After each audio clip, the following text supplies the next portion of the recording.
So, Silent Hill F recently came out. Really good, amazing game. Yeah, I don't know how to say this without sounding kinda like a pick me, but literally not even 5 minutes into the game, I was able to pretty quickly pick out what the main themes of the game were.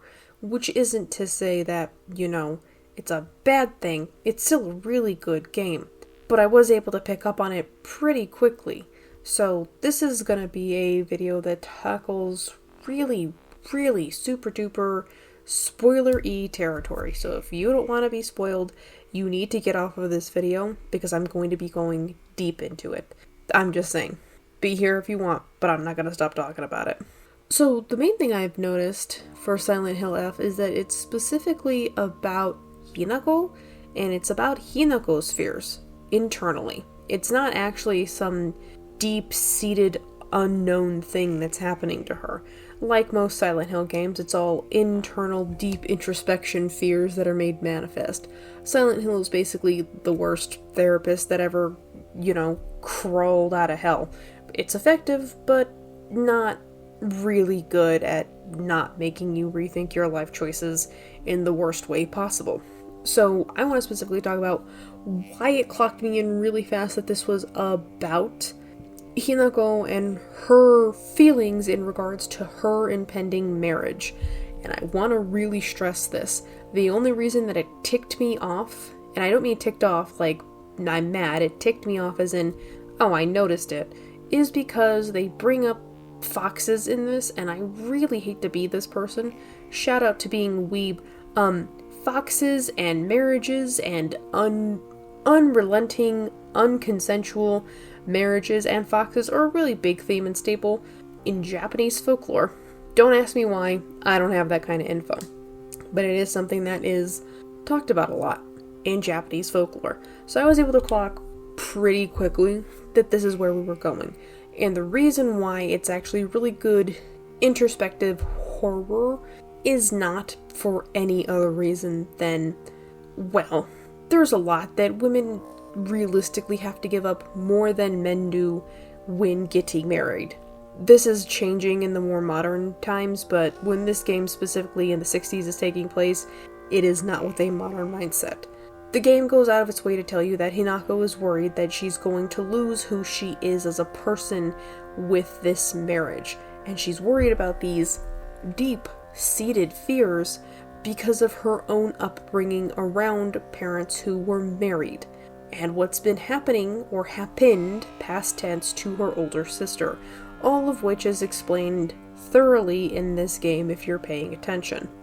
When women get married, it is expected of them that they will take on their spouse's last name, they will move into their spouse's familial home, they will spend less time with their family of origin, if at all, because now they're expected to take on the life of a wife and potential mother figure, if that's where they're going, which 9 times out of 10 in traditional marriages, that's what's expected of them. And that is where this deep-seated Silent Hill F fear is coming from. Hinako's unwavering fear of basically becoming her mom. But before that, really quick, let me just explain the story. So we're gonna get into really heavy spoiler-y territory, right? I'm gonna try and summarize it to the best of my ability. Hinako straight up hates her parents, and she hates her parents due in large part to her father being a really abusive drunk, and her mom being just straight up a doormat and taking all of it, with not even pretending to try and fight back. It bothers her specifically a lot. We come to find out in the game, if you read enough of the notes and you're paying attention, her father gambled away all of their money at some point, and to try and reverse the situation he put them in, he sets up both Hinako and her older sister Junko with arranged marriages to the highest bidder. I honestly don't know if that's still a thing with arranged marriages, or if they were a thing in the 1960s when this game was taking place, but traditionally, yeah, arranged marriages were bride has a dowry, whoever can pay off the dowry gets to marry her. So that's historically what's happening. I do not know if that's actually what's still happening in 1967 Japan. But we'll go for it with it for where I'm going with this. Hinako has always been straight up a little bit of a tomboy.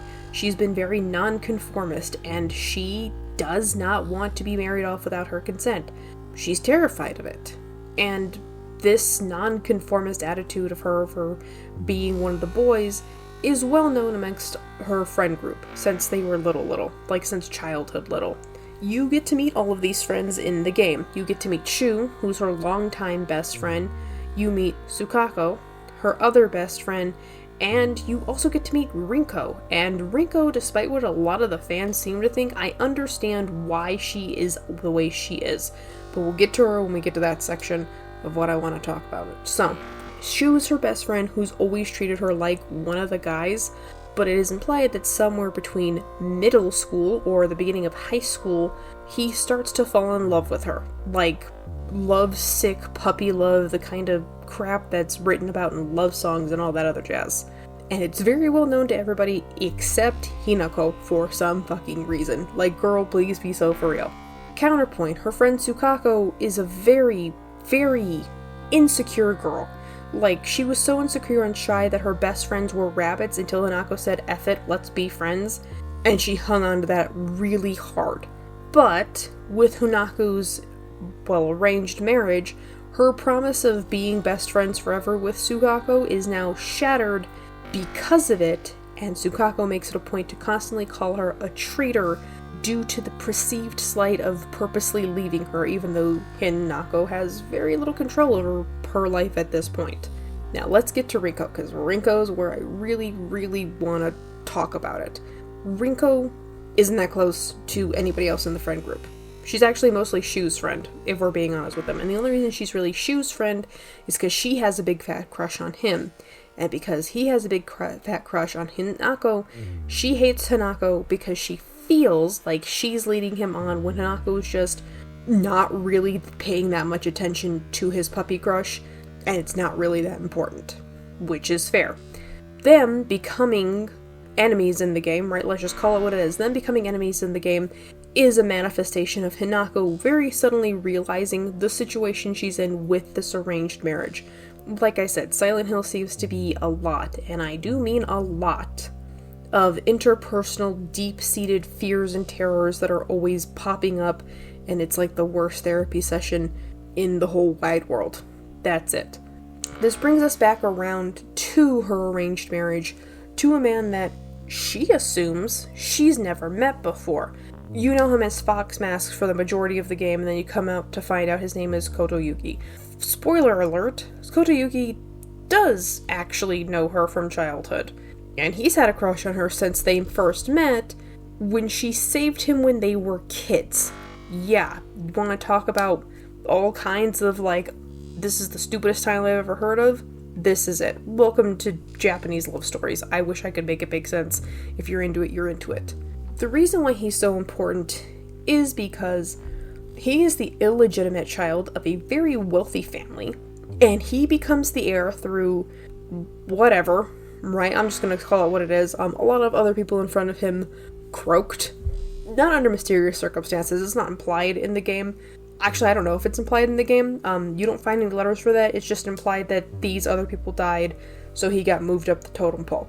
And the reason why we know he's an illegitimate child is because when Hinako in the game gets her marriage fox mask and it's literally stitched into her face, you also notice the mask is stitched into his face, indicating that he was made to be part of the family. He wasn't just naturally born with it on, like everybody else who was born with it on is shown in the game.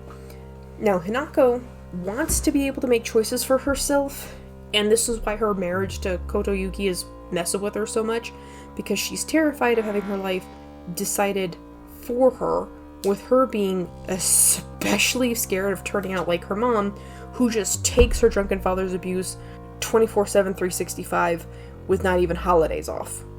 That's what she's mainly terrified of. So, this translates to literally all of the enemies in the game. All of the enemies are themed around objectification, showing Hanako's terror at the thought of becoming nothing but a doll or a puppet. There's also one specific enemy in the game that is literally a mother constantly giving birth to all of these dolls and puppets with like very little break in between, which is an entirely different thing that we could talk about, but I don't want to talk about it. We're just talking about Silent Hill F. So that's what we're gonna do. This is complicating all of Silent Hill F, specifically for Hanako, because she seems to have like a weird disconnect between what's happening in the game and what's actually happening in the in-between world with Foxmask / Kotoyuki, because she seems to actually like him, and she seems to be split between him being this terrible fucking monster and her having this uncontrollable fear of losing control over her life, and then also realizing, well, maybe he's not so bad. Which is why this is such a wild dichotomy, is because depending on how many different times you play the game, of which there are 3 endings, depends on which ending you get. However, if you play it once, same ending all the time. You gotta play it more than once to get the other ending.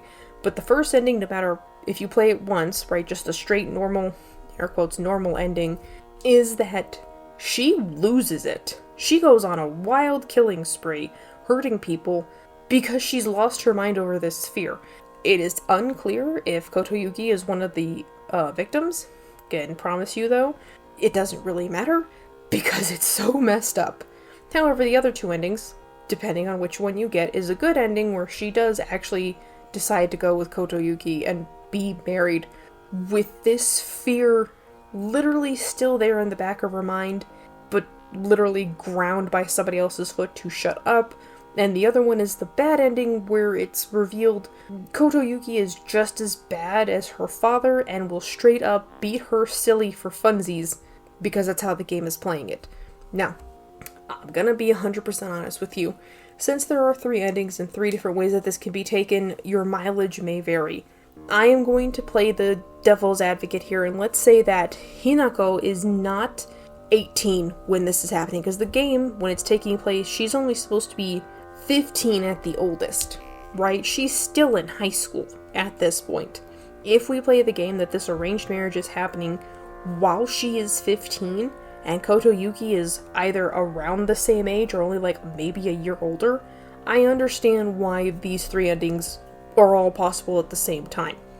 This fear of being married off and losing herself and being made to be a wife and mother against her will when she has dreams and ambitions of her own is a very real fear that a lot of women feel all the time.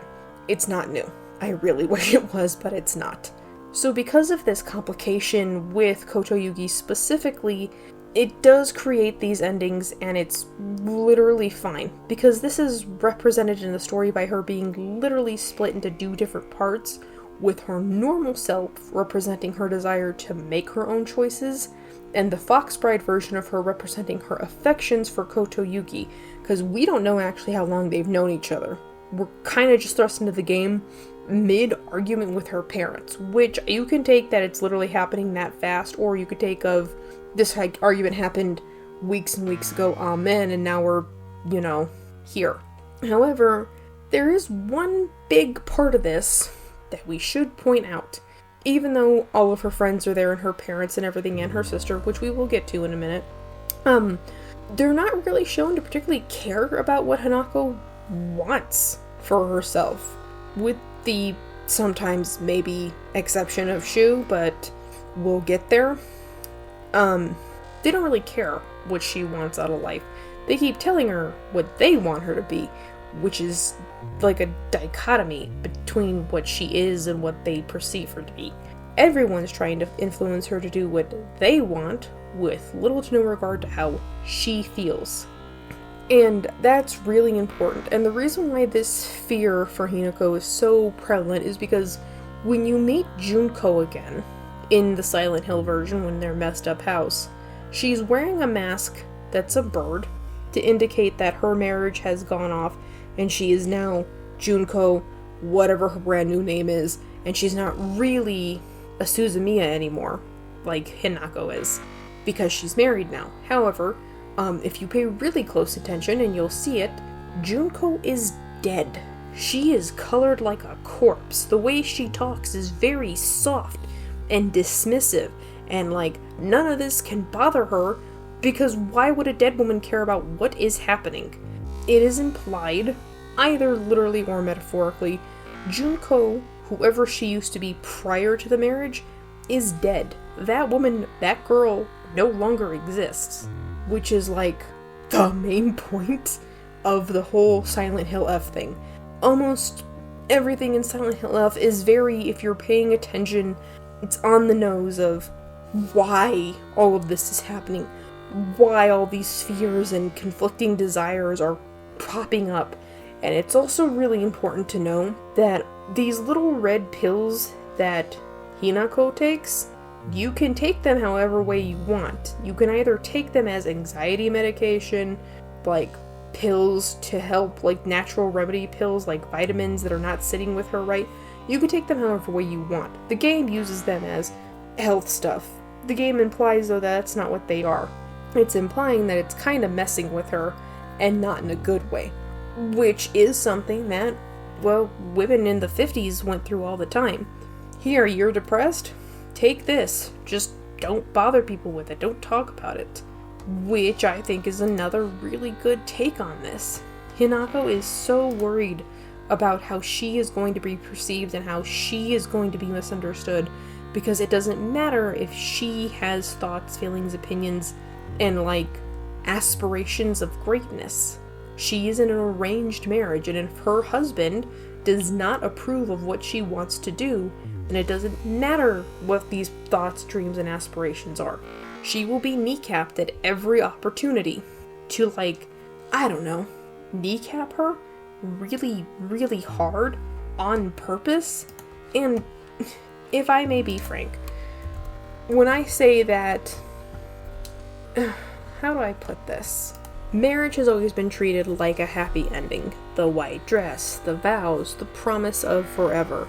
But for many women, especially in cultures built around unquestioning obedience, that ending often feels like a cage. And in Silent Hill F, that cage becomes real. It's set in 1960s Japan, and I'm sorry, that is a very different time and very different world for most Western American audiences. And that's the reason why this makes such a good backdrop for this particular game. Because it doesn't just tell a story about monsters, it tells a story about the expectations that consume women, the ones that still haunt us into the modern day. Through its decaying flowers, the suffocating rituals, the explicit feminine body horror, it explores one terrifying question. What if the thing you're told will save you is what erases you? Which I think is a very powerful question, because there's a lot of pressure to be the perfect bride, especially for an arranged marriage to a guy you kinda really don't know. Again, from the very first moment of Silent Hill F, we see a young woman, timid, isolated, constantly compared to her older sister, that she's not the perfect bride material, not in so many words, but in everything she's done. She's pressured to marry, to be proper, to become someone's ideal, to stop being a tomboy. The horror isn't just in the monsters lurking behind her or around her that jump scare you if you open up the wrong room. It's in the gaze of her family, her classmates, her community, a community, I might add, that we do not see except when it is being ravaged by the monsters and the spider lilies, which I think is really important. Every expectation is another petal plucked from who she used to be. The white dress becomes a funeral shroud. The ring becomes a collar. And I know, I'm on my high horse. But people also have to understand that in post-war Japanese society, and honestly, even now, mostly now, women have often been told their worth is defined by how well they serve others and by who they marry. The game can transform that quiet suffocation into something literal. Flowers burst from bodies, the self being overtaken by beauty that kills. Some of the mannequins that you fight literally are overgrown with these infectious rash-looking flowers, and they're ugly. They're super ugly. Like, as pretty as the flowers are, it makes them ugly by comparison, because it's literally killing them. The prettiness expected of a bride is literally turned lethal. Marriage in this game isn't portrayed as romantic. It's ritualistic. It's a performance of purity that demands a sacrifice. Your voice, your body, your freedom, your interests, your future. And it's body horror dressed up as social commentary, or, if you're feeling cynical, it's social commentary dressed up as body horror. One of the most striking things about Silent Hill F is how it uses body horror, especially the image of blooming flowers, particularly spider lilies, to express how women are consumed by what society expects from them. The protagonist's transformation isn't a punishment for being evil or doing something bad. It's literally the cost of trying to fit in. In the same way a woman might lose herself to meet family expectations, or feel her individuality fade once she becomes someone's wife, Silent Hill F literalizes that loss. The petals that cover her face are beautiful, but they are smothering her to death at the same time. Just like the mask, when you're seeing it on Junko, smothered her to death. She's no longer Junko. She's whoever she married, their wife. That's all she's become. And in a lot of Asian cultures, once she has children, specifically male children, she will be whatever her son's name is, mom. She will lose herself entirely to a societal expectation. Because it's not about ugliness. It's not about, marriage being the ultimate end goal. It's about weaponized beauty, as a leash, as a cage. In modern context, this resonates with how many women fear marriage not because of commitment, but because of erasure. The way it can swallow ambitions, identity, or even safety when equality isn't there. In Silent Hill F, every step closer to being the ideal woman brings her closer to death. Not so many words, right? Not so many words. It's in how all of it plays out. Every traditional step that's taken between her and Kotoyuki on the way to get married. They are being haunted by their traditions. Let's be frank, the Silent Hill franchise has always reflected personal guilt and repression in almost all of their games. Please see Pyramid Head, there's 1,000 videos on him. But Silent Hill F focuses that lens on female-specific social terror. The town becomes a shrine, a place that traps women inside rituals older than they are. The flowers bloom, the flowers bloom no matter how much she struggles. Because in the end, even rebellion starts to feel a little futile. That's what makes it modern, even though it's set in the 60s. Today, even as women gain autonomy, old traditions linger. Settle down before you're 30. Find a good husband. Don't be too loud. Don't be too ambitious. Don't be too different. Blah, blah, blah, blah, blah. We don't live in 1960s era anymore. As most Americans, have never lived in 1960s Japan. However, those expectations have mutated, just like Silent Hill itself can, into forms that still control women today. The game's horror isn't about ghosts. I really wish it was about ghosts. It's about inheritance. What's passed down silently from one generation of women to the next. A mother telling her daughter, "You'll understand when you're married." That promise becomes a curse to some women. And it's not fair, because that mask and the marriage that comes with it isn't fun. It's not something men will ever have to do. You don't have to take somebody else's last name. You don't have to disappear into somebody else's family. You don't have to become only your child's parent and nothing else. Throughout Silent Hill F, the protagonist is offered escape, constantly, but only through submission. A masked figure, part lover, part captor, offers safety, but only if she gives up herself. And again, I already harped on about we don't know if Kotoyuki is or isn't an abusive man. We're not going to re-harp on that, but it does bring up she doesn't know that either. So why would we, the audience, know that? It's a perfect metaphor for how marriage can be sold as salvation. In patriarchal narratives, the husband rescues the woman from danger. The knight saves the princess after defeating a dragon and waking her from eternal slumber out of a very tall, dark tower. Why? Why is she there? Who put her there in the first place? Some stories say an evil witch, an evil fairy. Okay, why was the witch or fairy mad? Because a man upset her and she took it out on everybody else, redirecting the blame of what he did onto her, right? In Silent Hill F, the rescuer is the danger, the one inviting her into a union that demands annihilation, because the moment she accepts, she's no longer human. She's decoration, the perfect bride, forever and always his wife. The horror of Silent Hill F lies in realizing that love in a world built on inequality can become another form of control. A vow of fear, a vow of obedience, a vow for in sickness and in health.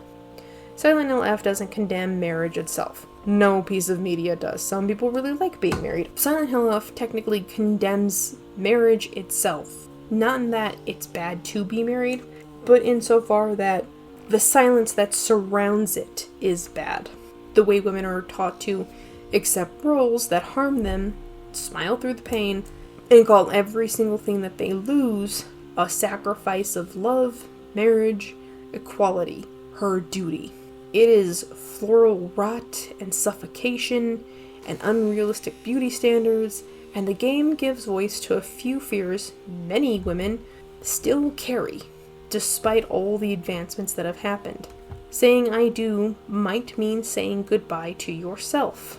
Maybe that's the real curse of Silent Hill F. Not the monsters that we run from, but the ones we're told to love. The ones who have been wearing this perfect mask all along, and we didn't see it until it was too late. I can admit that I sound bitter. I can admit that I sound a little bit jaded. And I can admit that this sounds to some people, or it might sound to some people, like some bullshit feminist riot rock. That's fine. What I know to be true beyond a shadow of a doubt is that this fear is prevalent and pervasive in a lot of women when they get married. And there's plenty of Reddit horror stories where a woman does not want to give up her maiden name and a man loses it. He harps on and on about legacy and tradition and his bloodline, as though the children will not magically be half him if they do not carry his last name for another generation. In modern times, it's become a little bit more fashionable to have hyphenated names, the mother's maiden name and the father's name, all wrapped up into one. I'm not saying that marriage is a bad thing. I'm not saying that Silent Hill F is a bad game. In fact, I think it's a really good game. I like that I was able to pinpoint what specifically they were talking about. And I really like that they even brought it up to begin with, wrapped up in a really old fucking Japanese myth. God, the fox marriage is so old, it's not even funny. I like the fact that they used a fox specifically, because foxes in a lot of cultures are tricksters. They know how to talk and get what they want. In other cultures, it's a coyote. Someone who can smile real nice and sell you something real dangerous, and you don't realize it until it's too late. When I say that I really do enjoy this game, I'm not kidding. It's really deep think piece, and I'm glad that they made it. I hope to see more games like this that tackle issues beyond just, well, whatever Pyramid Head was supposed to be. Specifically, whatever Pyramid Head was supposed to be. Like, I know what he was supposed to be, but like, there's so many videos on that, it's kind of boring after a while. We get it. He's got a lot of guilty feelings. I can't help the fact that he's an abusive narcissist. There, I said it. Anyway, that's all I've got time for. Bye!